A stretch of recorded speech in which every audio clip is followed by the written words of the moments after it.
Hi! బాగున్నారా? చాలా కాలం తర్వాత వీడియో ముందుకొస్తున్నానే. ఏమనుకోద్దే.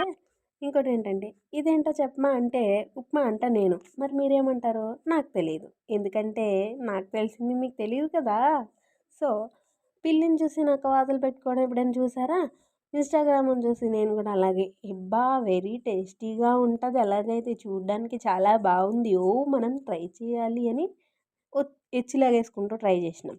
ఎచ్చులు పడుకుంటా ట్రై చేస్తే అది వంటవ్వాలా? తంటవ్వాలా? పెంటవ్వాలా? అని ఆలోచిస్తది. అక్కడ మనం చేసింది కూడా ఇదే మిస్టేక్. ఇంకోటేంటంటే బిగ్గర్ మిస్టేక్ అస్సల ఏం లేకుండా చెత్త చేయడానికి ముందుండడానికి అలాగని ఒక మెయిన్ ఇంగ్రీడియంట్ ఏయడమే మర్చిపోయాను. సో, అదేంటో మీరు వీడియో ఎండ్ వరకు చూస్తే మీకు క్లారిటీ వచ్చేస్తది. అండ్ ఎలా చేయాలో, ఎలా చేయకూడదో కూడా ఈ వీడియోలో చెప్పేస్తాను.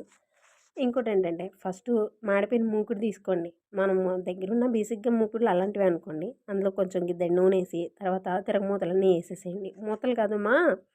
మూతలు అంటే తిరగమూత దినుసులు వేసేయాలి.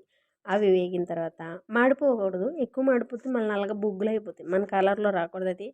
ఇంకోటి అందులోకి ఆనియన్సు, నిలువుగా చీరుకున్నవి, పచ్చిమిర్చి, జింజరు, టమాటా వేసేసుకొని వేయించేసుకోండి బాగా. అక్కడి వరకు బాగానే ఉంది గదా! చూడ్డానికి చాలా బాగుంది ఇక్కడి వరకి. తర్వాత రాగి పిండిలో ఉప్మా రవ్వ కలిపేసి అంటే రాగి పిండి మనం అతి తెలివితో ఎక్కువ కలిపేసామనుకోండి, పిండిలో రవ్వ కలిపానా, రవ్వలో పిండి కలిపానా అనేది నాకు కూడా క్లారిటీ లేదు. అది మీకు క్లారిటీ తెచ్చుకోండి సుమా. ఇక్కడే పెద్ద పెంట అయిపోయింది. ఏం చేసినా వేయించుకున్న తర్వాత నీళ్ళేయాలి కదా! అది శుద్ధవ్వాలా ఏమవ్వాలా అది ఆలోచించుకుని దానికి నచ్చిందయింది. ఇక్కడ ఏం చేశాను మెయిన్ ఏంటంటే మర్చిపోయానని చెప్పా కదా!